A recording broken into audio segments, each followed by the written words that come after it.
Daniel. Laura Di Marco, bienvenida. ¿Cómo estás, Carlos? Muy bien. Bueno, muchas gracias. Es un honor estar acá en tu programa. Contame por qué en este momento, de la cantidad de temas que hay en la Argentina en medio de todo este cambio tan raro, Sí. volver al peronismo. Bueno, es algo que yo me pregunto en el prólogo del libro, ¿no? Primero te cuento además que este libro está pensado desde hace, me llevó 3 años armarlo. Tiene reflexiones de muchos intelectuales de aquí y del exterior. Creo que muchas veces los intelectuales del exterior piensan mejor el peronismo. Porque es, a ver, ¿viste como cuando vos entrás a una familia nueva? Por ejemplo, tenés una pareja y ves una familia política y ves cosas que los demás no ven.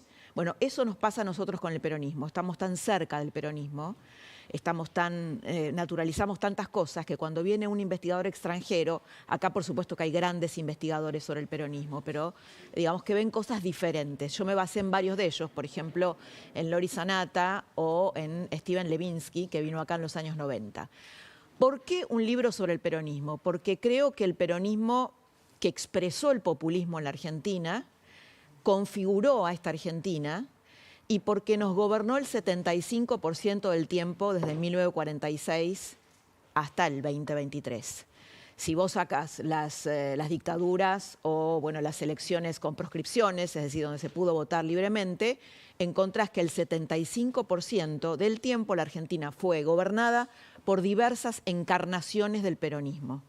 Y cuando el peronismo está en la oposición, también controla el juego. De hecho, cuando estaba el gobierno de Macri, todos decíamos, bueno, ¿terminará este hombre su gobierno? ¿Logrará terminar su gobierno? De hecho, uno de sus logros fue que terminó el gobierno, ¿no? Un presidente no peronista.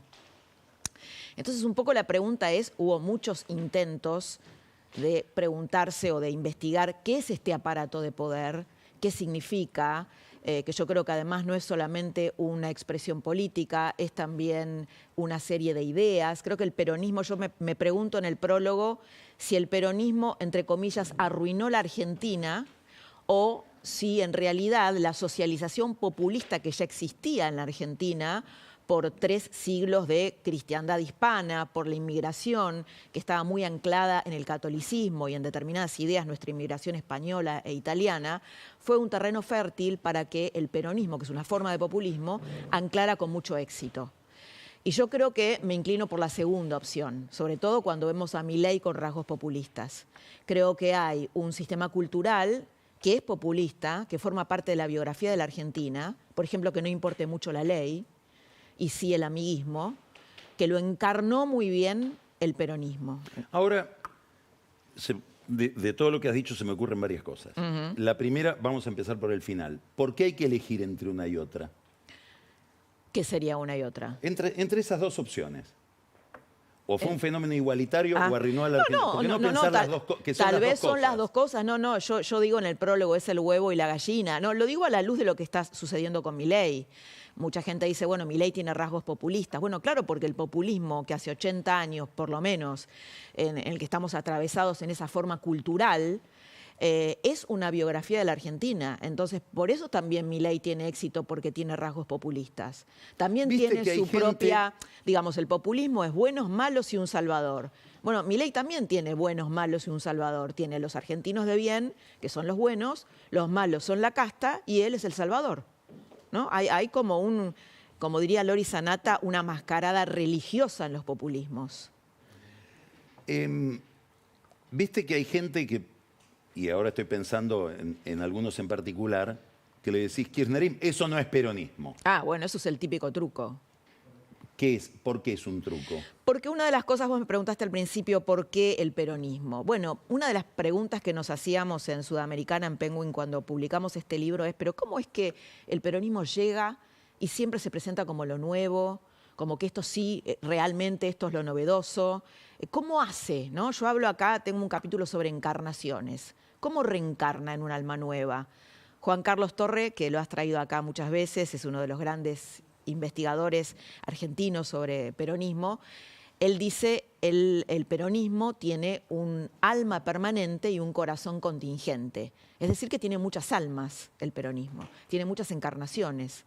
Bueno, a ver, ¿cómo hace? Por ejemplo, ¿cómo hizo el kirchnerismo? Bueno, el kirchnerismo, los Kirchner, que fueron muy menemistas, cuando estalla la convertibilidad y cuando llegamos al 2001, se dan cuenta de que para tener éxito tenían que abjurar del menemismo y tenían que ponerse en el lugar opuesto, ¿no? Y eso seguía siendo peronismo. Y eso seguía siendo peronismo y era una manera de reconstruir, de reencarnar. Es decir, no, yo y con si Menem no tengo nada que ver. Es un mutante permanente. Es un mutante permanente, sí. ¿Cuáles serían, para ir a tu afirmación inicial, el conjunto de ideas que vos decís, no, esto es de todos?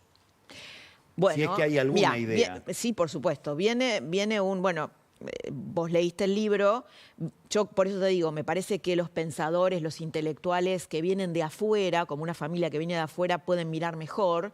En los 90 vino un señor que se llamaba Steven Levitsky, que es el que se hizo famoso por un libro que se llama Cómo mueren las democracias, y se pregunta, ¿qué es el peronismo? Se lo pregunta en plena revolución neoliberal de Menem. Bueno, va al conurbano y ve que hay muchas capillitas con figuras de Perón y de Evita como algo religioso, pero que Menem no está en esas capillitas.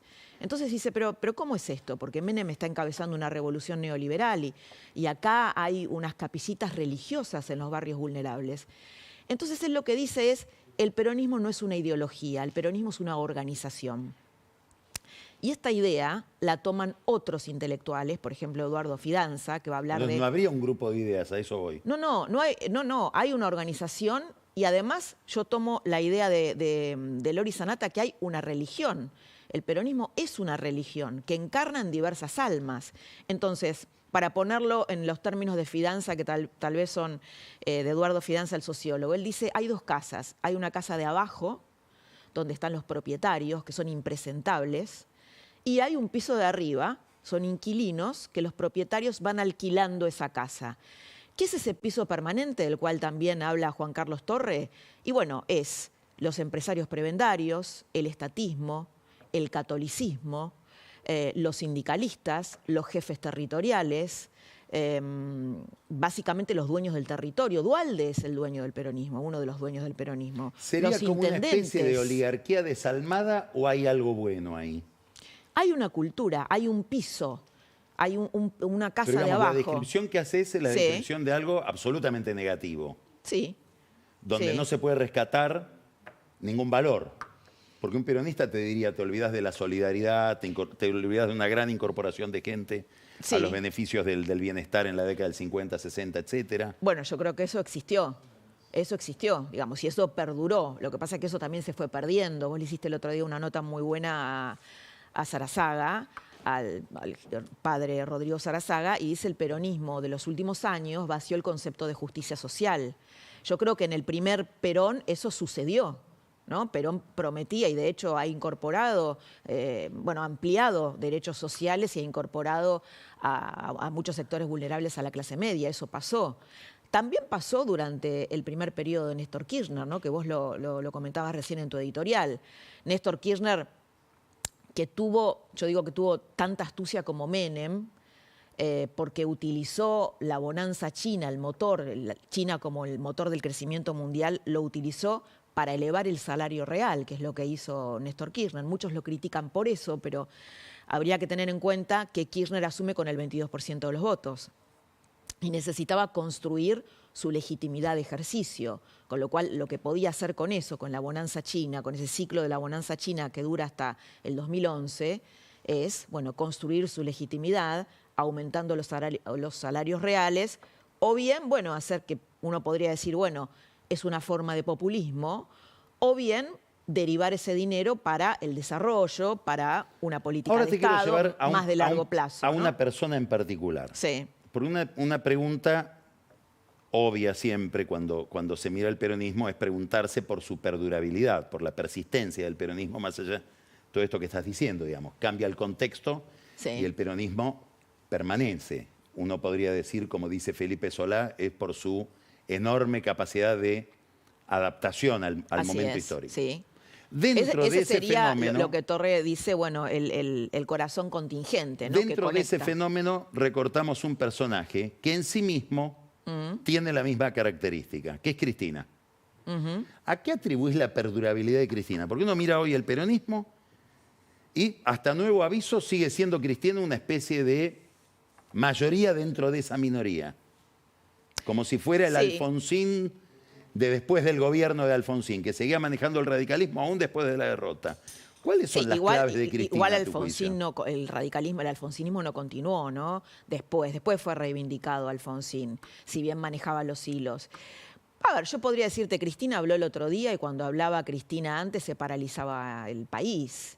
Y habló el otro día y la verdad que yo creo que fue la misma sopa de siempre, no movió demasiado el amperímetro. Es una minoría, cada vez más minoría, un 30%, si querés 25%. El peronismo está en un... Pero dentro del peronismo, Sí. ¿vos ves que hay un reemplazo o que sigue siendo ella la que logra retener el poder, aunque el partido esté en un momento de eclipse? Bueno, ahora hay un grupo de intendentes que están cuestionando, lo están tratando de poner a Kicillof como su sucesor, ¿no? Ahí hay un... A ver, ¿por qué no nos contás qué ves en eso? Y lo que yo veo en eso es primero es una lucha por la sucesión muy importante, muy fuerte. Vos sabés que a mí se me ocurre decir que el peronismo es corona, es nuestra corona. Nosotros no tenemos corona, no tenemos the crown, pero el peronismo es nuestra corona porque hay un politólogo muy famoso, ya fallecido, maestro de politólogos, que se llama Carlos Floria, que él decía que el espectáculo más impresionante de la política argentina era la sucesión dentro del peronismo.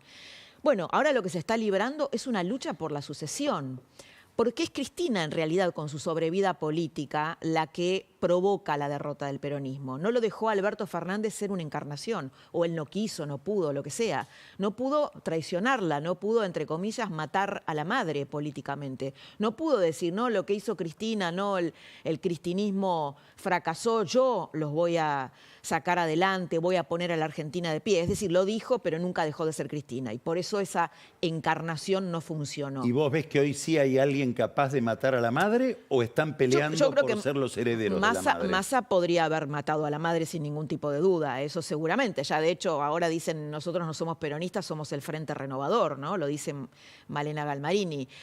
Yo creo que lo veo un poco parecido a la crisis del 83, la crisis que tuvo el peronismo en el 83.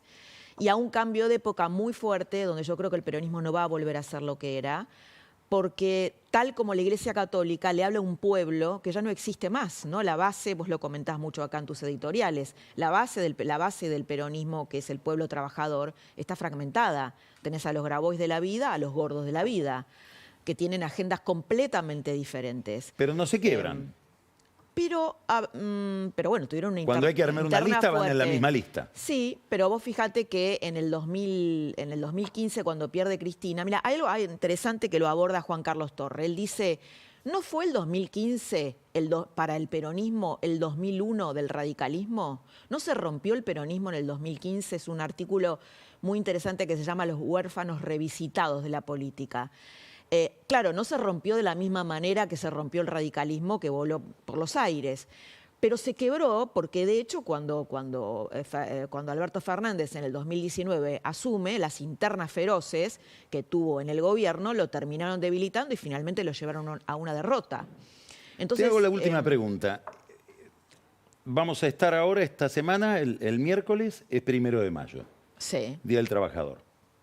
El peronismo es un fenómeno que surge del mundo del trabajo, digamos, imposible de pensar sin pensar en trabajadores, en ocupados, desocupados, todo ese mundo.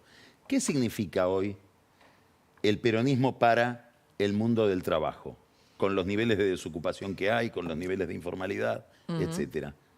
¿Cambió su significado o sigue significando lo mismo, aunque sea de manera nostálgica? No sigue significando lo mismo y yo de hecho creo que lo más innovador del peronismo en este momento es la deserción de los más pobres, de los humildes.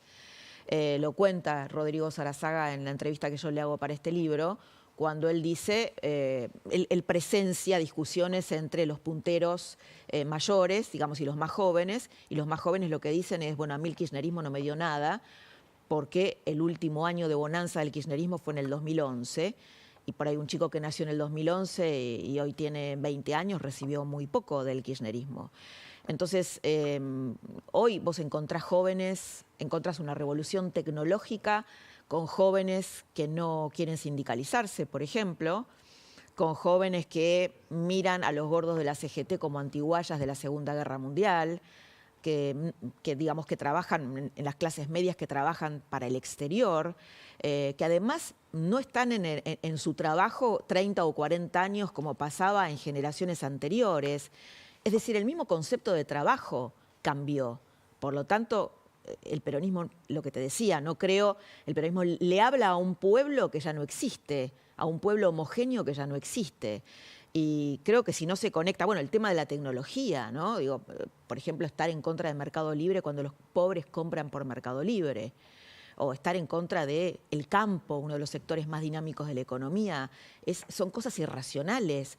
Si el peronismo realmente no se ayorna y no conecta, no mueve estas antenitas que tiene para reaccionar frente al momento presente, yo creo que va a terminar desapareciendo. Lo vimos con Cristina. Yo vi a una señora realmente que atrasa mucho, que está muy desconectada de este momento que vivimos.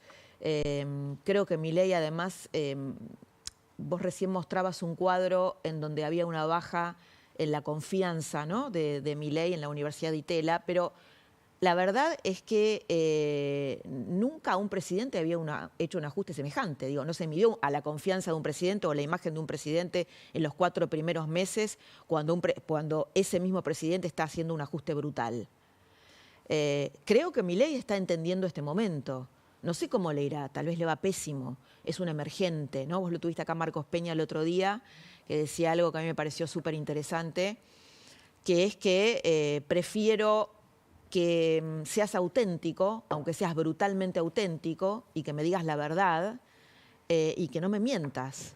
Y cuando vos recién hablabas de la corte, yo quiero una corte liberal, que obviamente ningún político lo diría. Es decir, obviamente que Menem también quería una corte adicta, lo que pasa es que no lo dijo.